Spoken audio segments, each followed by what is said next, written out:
On the issue of houses that developers have developed and are out there, again, that's why a program like this is fundamental.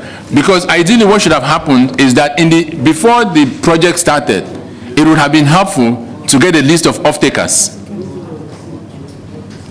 The MRIF has a platform where developers can upload their houses even before they start to get the interest of buyers who have already qualified for the mortgage.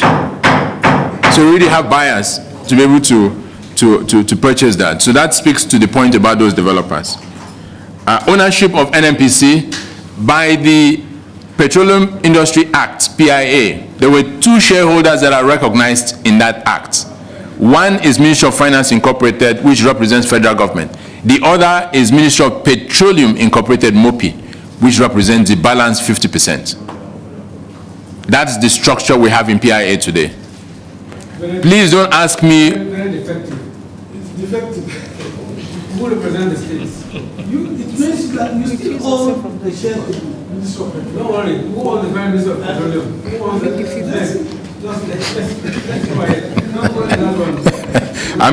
he asked me a question, sir. I just responded. I'm not taking responsibility for the actor. So and I don't want to be hooked, sir. So in terms of the different agencies, again, from our perspective, we believe that the agencies that exist today, if they deliver on their mandate, will make significant progress in the sector. But if I may, this chairman and distinguished members, if I may add, sir, I believe that there is something that this committee can do, a couple of things this committee can do. From our interactions with investors, both in Nigeria and externally, they always raise the question of our mortgage foreclosure laws. That if they put their money in a real estate program that is meant for mortgages, and a buyer defaults, how quickly can we foreclose on that property so that they can get their money back? That law today needs to be worked on. And I believe that that is something that this distinguished committee can expedite. The second point I would like to raise, if I may, sirs, is the issue around the regulation within the sector. Every main sector of our economy has some form of a regulator. If you talk about telecommunications, it's NCC. If you talk about drugs and food, you have NAFDAC. And there are many other sectors as well. If you talk about oil and gas, there is a regulator for upstream and there's a regulator for the midstream and the downstream. We need something similar for the housing sector. I know there is going to be an issue. The chairman did raise that to me, which is around the Land Use Act, vesting the powers of ownership to state governments or subnationals. This proposal is by no means prejudicial to that act. On the contrary, it will set a framework where each of those subnationals can key into. And there's a precedent for that, distinguished senators. NERC, the Regulatory Commission. If, as you know, there is an existing law that gives states the powers to establish their own regulators, but it is mimicked after NERC. And those states can regulate electricity sector in their own states, and they can also go into ownership of the GenCos, the distributors, as well as even the transmission companies within their states. I believe that a similar thing can be applied in the real estate sector. I also believe that that regulation or that regulator can open up a vista of opportunities in that sector more than what we have today.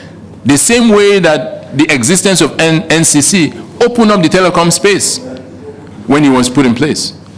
We strongly believe that that is something that this committee can help drive to bring some element of that. And finally, Chairman and distinguished members of this distinguished committee, it's around having legislation that provides incentives for capital flow into the housing sector, not only for the demand side in terms of the mortgages, but also on the supply side. We cannot rely on developers borrowing money at 29, 30, 31% to build houses and expect the houses to still be cheap.